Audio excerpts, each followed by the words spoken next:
Good morning, good evening, wherever you are in the world, and welcome to another episode of the After Game Unwind podcast. Today, we're going to talk about a classic that many of you may have forgotten about. And these games truly took advantage of what the Game Boy could do. And these games are Super Mario Land and Super Mario Land 2.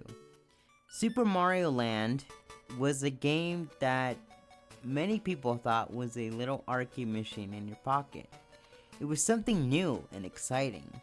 And although my first reaction to this game, I thought it was a little strange. But over time, I realized how well the creators had taken advantage of the limitations of the Game Boy. And there were many new things that were really great about this game.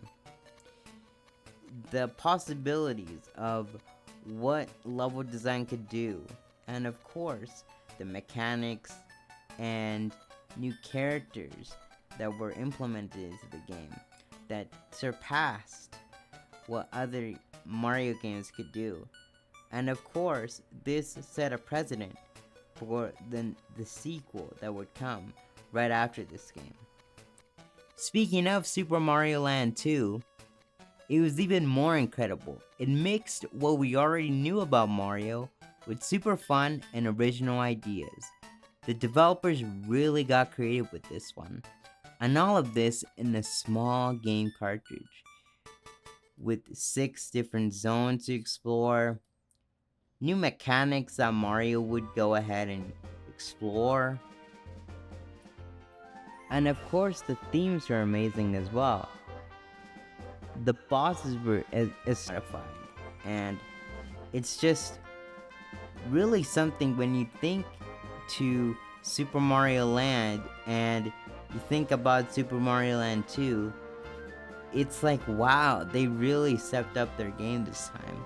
And just the fact that they did this all on a small handheld console to develop, it's so impressive. It's really something. It really shows the dedication of what they did.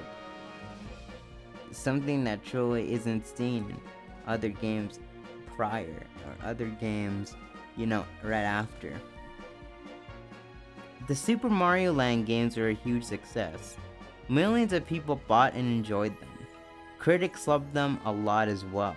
Some have said that they had an arcade machine in their pocket, and others called them the best games of the Game Boy.